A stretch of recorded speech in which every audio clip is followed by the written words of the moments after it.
Hello students, let us now try to understand feedback in amplifier. I have given you videos where I have showed how transistor can be used as an amplifier. What exactly an amplifier is? An amplifier is an electronic device which increases strength of the signal at the output. So if this is input voltage and this is output voltage, there will be an amplification factor denoted by A, and that A is given by output divided by input. Okay, so this was the basic amplifier concept which I have already told you that when a transistor is used as an amplifier, whatever will be the input voltage, there will be it will be multiplied by the amplification factor so that the output increases. The strength at the output will increase. Okay, so this type of amplifier are called as without feedback. Okay, but now we have to understand what happens when we apply a feedback in amplifier. Okay, when I say feedback in amplifier, it means some part of the output is connected back to the input. Feedback is some part of the output is connected back to the input. Here there is no feedback, right? So this gain which we calculate is always specified as open loop gain, right? And now when we study amplifiers with feedback, that type of gain will be called as closed loop gain, because some part of the output will be connected back to the input. Now let us understand amplifiers with feedback. Amplifiers with feedback. When I say amplifiers with feedback, it means that some part of the output is connected back to the input with an feedback factor. Okay, let us draw the diagram and understand what exactly we mean by feedback. Okay, so say this is an amplifier with amplification factor of A. This is the input Vi, this is the output. I will now call it as V0 dash. Okay, and this is the feedback factor. What I said, some part of the output should be connected back to the input, that will be called as feedback. So output is fed back to the input with a feedback factor of beta. Okay, so now what will be the new input? It will be V0 dash multiplied by beta plus Vi. So if you calculate the gain, what will be the gain? A, of course, so the overall output voltage V0 dash will be the gain factor A multiplied by the new input. What is the new input? New input is Vi plus minus beta V0 dash. I hope you have understood this equation. What I said, what will be the new input when the output is fed back to the input with a feedback factor? This is your feedback factor. What will be the new input? It will be, of course, Vi plus minus beta V0 dash. Now I have specified as plus or minus. Okay, plus or minus, because the feedback can be positive or it can be negative. Okay, feedback can be positive or feedback can be negative. That is what we are trying to understand, है ना? Negative feedback in amplifier and positive feedback in amplifier, and what are its advantages and disadvantages. Okay, so positive feedback and negative feedback, let us try to understand what exactly we mean by. मैं graphically आपको समझा के देता हूँ कि positive feedback और negative feedback होता क्या है actually. ठीक है, सपोज मैंने यहाँ पर एक इनपुट सिग्नल अप्लाई किया, ठीक है, there will be some output, ठीक है, ठीक है। अब ये जो फीडबैक फैक्टर है, ये फीडबैक फैक्टर क्या कर रहा है, जो आउटपुट सिग्नल मिला उसी फेज में वो इनपुट में उसको अप्लाई कर रहा है। तो क्या होगा, जब दो सिग्नल सेम फेज में रहेंगे, they will add to each other, ठीक है, they will add to each other, they are called as positive feedback.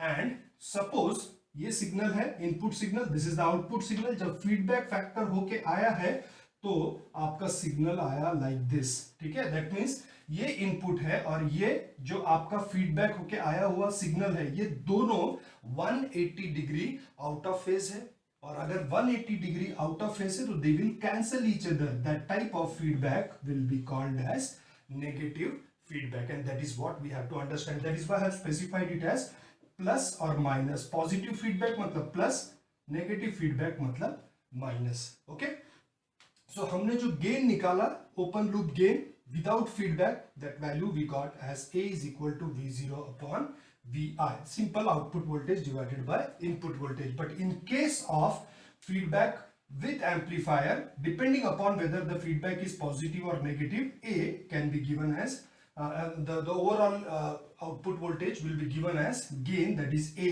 multiplied by Vi plus minus beta V0 dash, where Vi is the input, beta is the feedback factor, and V0 dash is the output. Okay, now simplify the circuit. Okay, what you can see is can I write this equation as V0 dash is equal to A Vi.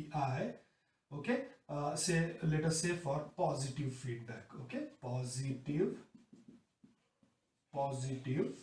feedback, V0 dash is equal to A Vi plus beta V0 dash, sorry, plus A into beta V0 dash. Okay, take this value on the left hand side, what you are going to get is V0 dash minus A beta V0 dash equals to A Vi. Okay, so what we are going to get is V0 dash, if you take common, 1 minus A beta equals to A Vi. And what is the gain factor? It is V0 upon Vi, V0 upon Vi. So what will be V0 dash upon Vi for a positive feedback amplifier? It will be A upon 1 minus A beta, where A is the amplification factor and beta is the feedback factor. So this is for positive feedback. Similarly for negative feedback, what you are going to get? Negative feedback, again V0 upon Vi, V0 dash upon Vi equals to A upon 1 plus A beta. Okay, so positive feedback, this is the equation, negative feedback, this is the equation. And what is V0 dash upon Vi? It is nothing but voltage gain. Here I will specify is at A dash. Okay, so A dash in case of positive feedback will be given as A upon 1 plus A beta, and in case of negative feedback, A dash will be 1 plus A upon 1 plus A beta. Okay, we will take we will substitute some values and see what exactly we mean by positive and negative feedback. Let us now take an example to understand negative and positive feedback. Okay, so this is the equation which we have derived from the figure which we have drawn for amplifier with feedback. Okay, this is positive feedback and of course this is negative feedback. Let us take an example of negative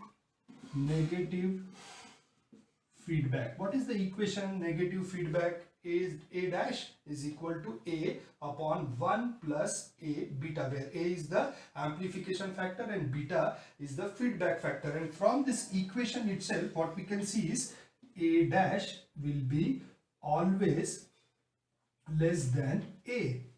Why? Because 1 plus A beta will be always greater than 1. Okay, so suppose gain without feedback,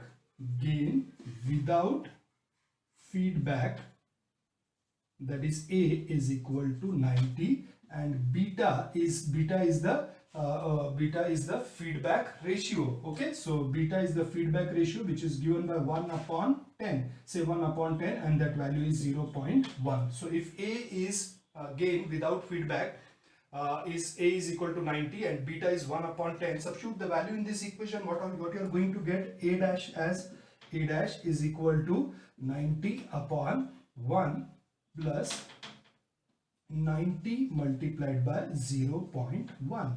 Okay, so this value will be 90 upon 10 equals to 9. So how much was the gain of the amplifier without feedback? It was 90, right? And what is the gain with feedback, that too negative feedback? The gain is now 9. So what you can see is, in an amplifier, when there is a negative feedback, as I told you, I gave you an example, right? अगर ये input है और ये आपका output है, feedback factor से होके जब इनपुट अगर आउटपुट अगर इनपुट में आता है और दोनों का फेज शिफ्ट में डिफरेंस है, तो they will cancel each other, so the gain will suppress. Sometimes in amplifier it is necessary to suppress the gain because the gain is very high, infinite sometimes, so that value cannot be used as an amplifier. Therefore we have to reduce the gain, or we have to suppress the gain. In that case we use negative feedback. Okay, let us now take an example of positive feedback. Okay, positive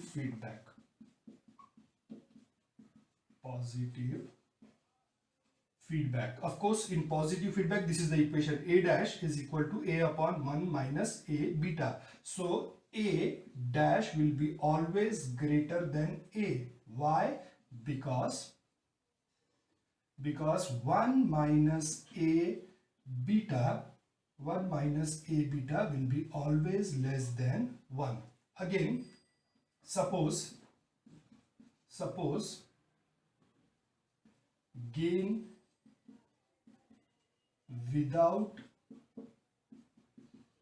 feedback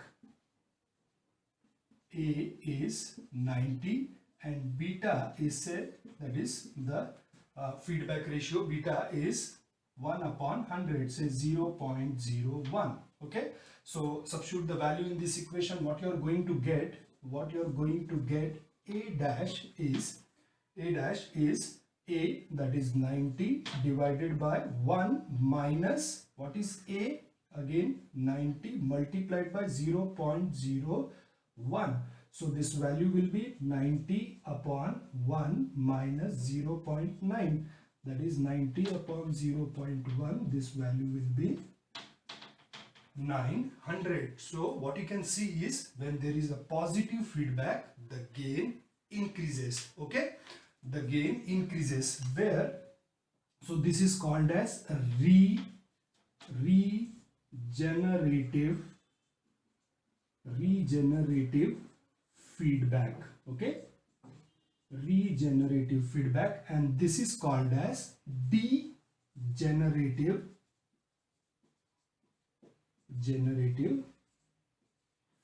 feedback. Okay, degenerative feedback. Negative feedback is called as degenerative feedback.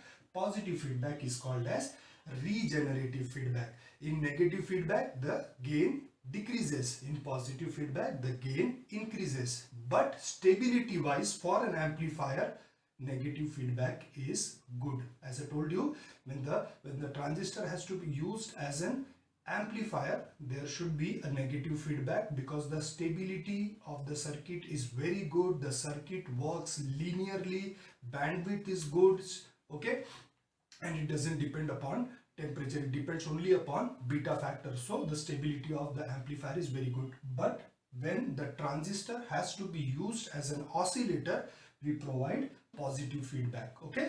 Positive feedback in an amplifier will give you a circuit called as oscillator. That is what we will try to understand in the next part.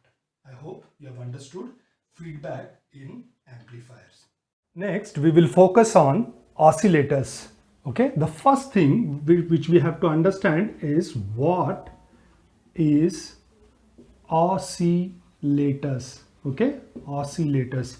So oscillators are electronic circuits which generates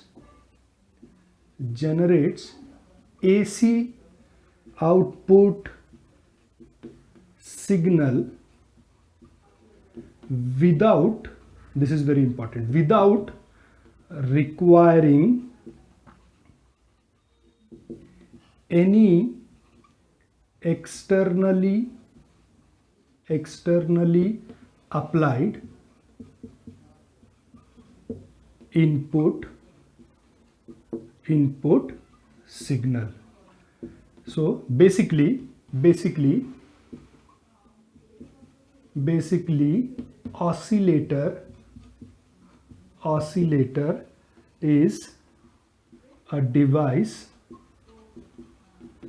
which converts DC power into output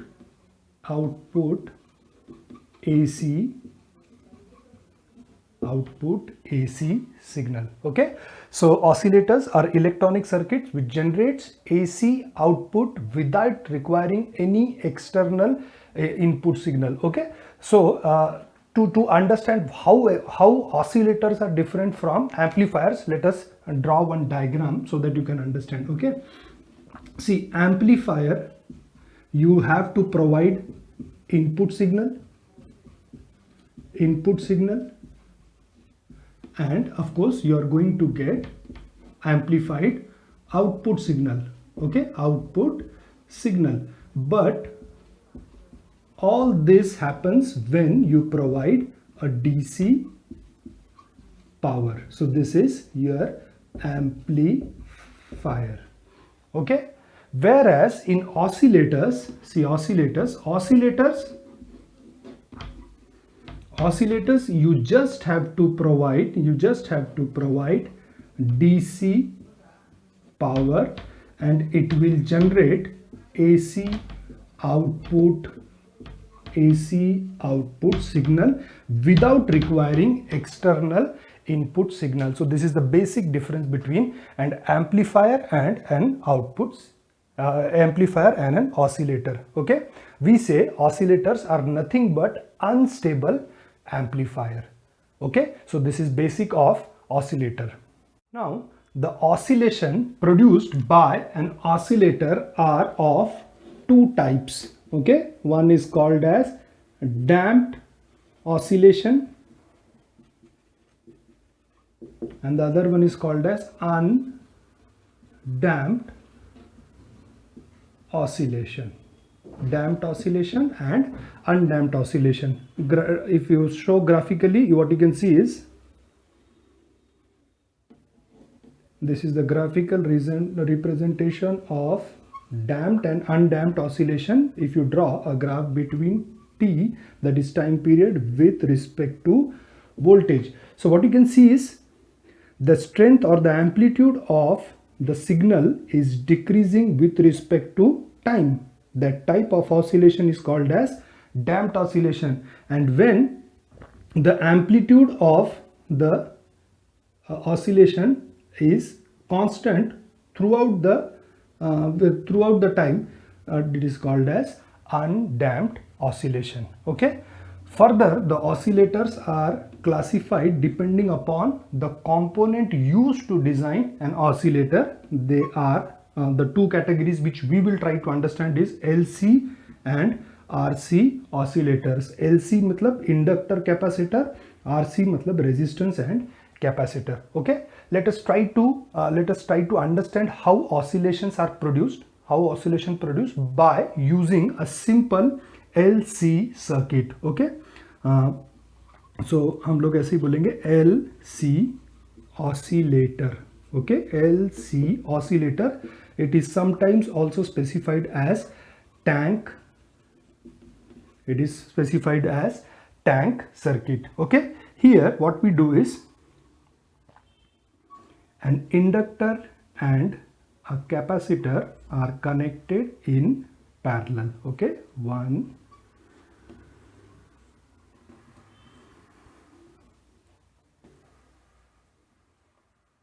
2,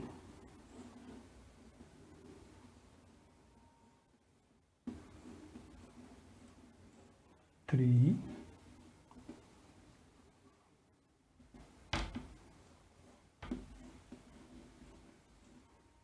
and 4. Inductor and a capacitor. Inductor, capacitor.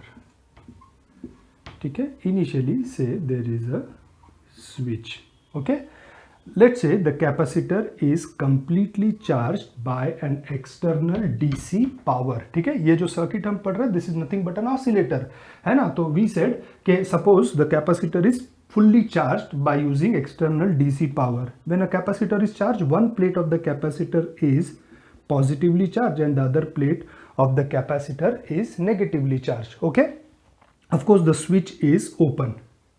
In the next step, when the switch is closed, okay, switch is closed, what happens is the capacitor tends to discharge. The capacitor tends to discharge. And how the capacitor will discharge? Of course, the only path for capacitor to discharge is through inductor. The direction of current will be like this. Okay, positive to negative. And when the capacitor is discharging, current is flowing through the inductor, and when current flows through the inductor, there is a magnetic field which will be produced. Okay, so if you see the oscillation, this is how, and it is 0 to 90 degree, right? Okay, if you consider the current which will be flowing through the inductor I with respect to T. Okay, now what happens is the capacitor, once it is fully discharged, at that point the current through the inductor will be maximum and the magnetic field strength will also be maximum.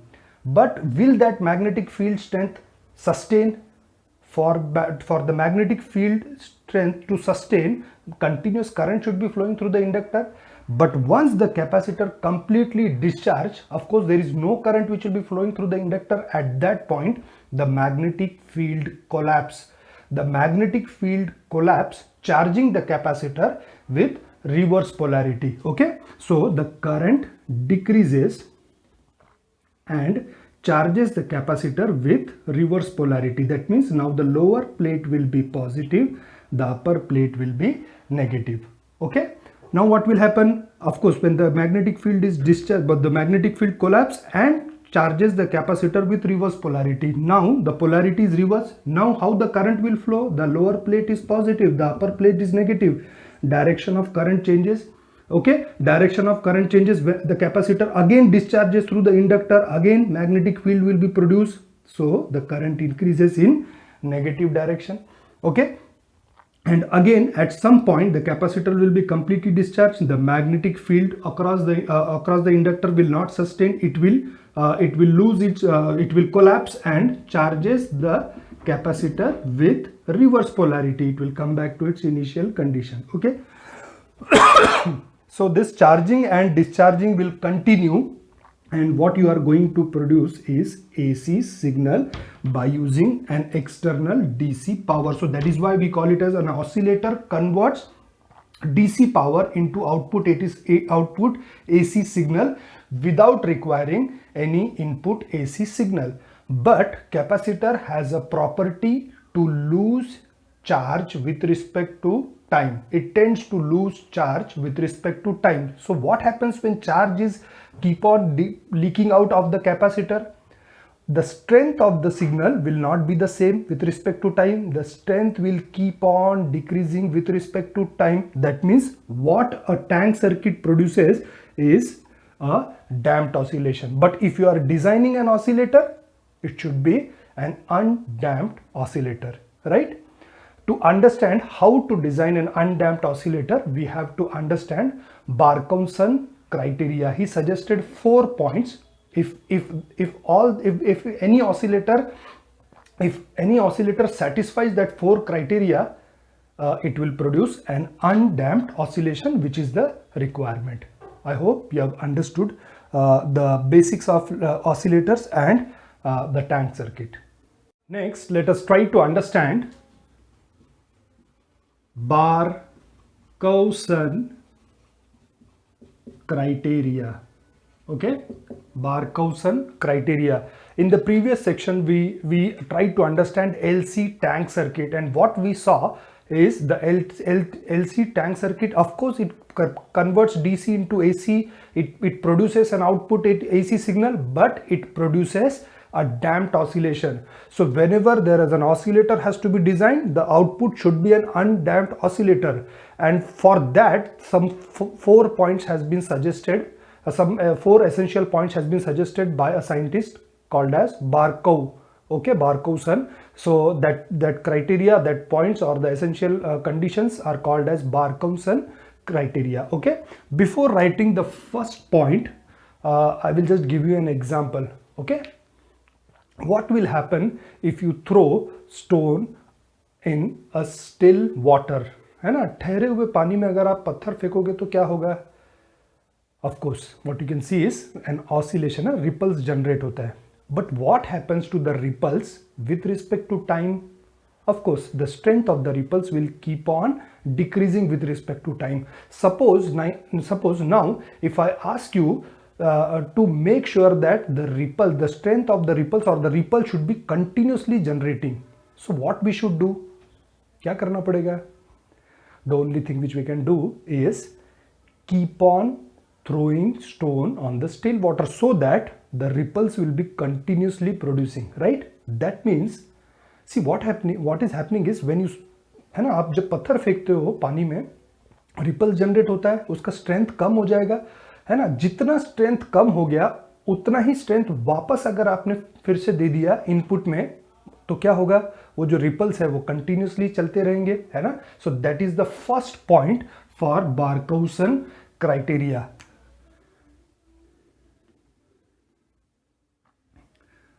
The energy lost at the output should be fed back to the input. That means जितना energy output में loose हो रहा है उतना ही energy अगर आप वापस input में दे दोगे तो output will be a continuous undamped oscillation. Okay, so that was the first criteria which has been suggested by Barkhausen. ठीक है, that means some part of the output should be connected back to the input in such a way that the energy which is lost at the output is fed back. That particular amount of energy is fed back to the input so that the output oscillation or the amplitude of the oscillation should be kept constant. Okay, second criteria, the phase shift between input and output must be 0 degree or 360 degree. The phase shift between input and output must be 0 degree or 360 degree. I hope you understand what exactly I mean by phase shift. If you don't, I'll just explain you. Say this is an AC signal. Okay, so this is 0 degree, this is the AC signal, sorry, this is 90, this is 180, this is 270 and this is 360. Okay, Now suppose this is the input signal, this is the main signal with which we will compare the other signal. Suppose the signal is like this, okay? Suppose the second signal is like this. So what we see is we compare two signals at a given point, or at some point. Now what you can see is at the first signal is at 0 degree and the second signal has already, at the same point, it has already reached 90 degrees. So we say there is a phase shift of 90 degree between input and output, or if say this is the input or this is the output. Okay, so there will be a phase shift of 90 degree between input and output. For example, suppose if the waveform is like this, what you can see is at this point it is 0 and here it has already reached a point of 180 degrees. So we say the total phase shift between input and output is 180 degree. Okay, if the waveform is like this, suppose the waveform is like this. Okay, so of course what we can see is it is very easy for you to understand now. At a certain point, okay, this is 0 degree and this is already reach a point of 270 degree. So we say the total phase shift between input and output is 270 degree, or we can say this signal leads by 90 degree, this signal lags by 90 degree. That is how we specify in terms of oscillators. And if the signal is like this, that means both are moving in, both has the same amplitude and moving in the same direction. We say this too has 0 degree phase shift. So I hope now you have understand what exactly mean by phase shift. And what Barkhausen suggested that the phase shift between input and output must be 0 degree or 360 degree. Okay. Third, the overall loop gain, that means the feedback factor. Okay, feedback factor beta A, if you remember, right? Beta is the feedback factor, A is the gain, should be equal to 1. Okay, this is the criteria. That means overall loop gain should be closed loop gain. Of course, it is a feedback amplifier, so it will be a loop gain, and the loop gain should be always 1. Okay, unity. And fourth criteria, the output frequency of oscillation should be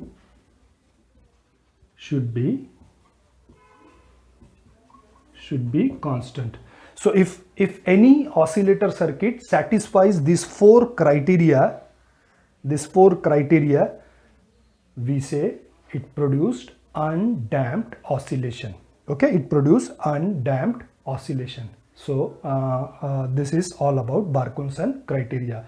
In the next section, we will try to understand different types of oscillator: Hartley, Colpite and phase shift oscillator.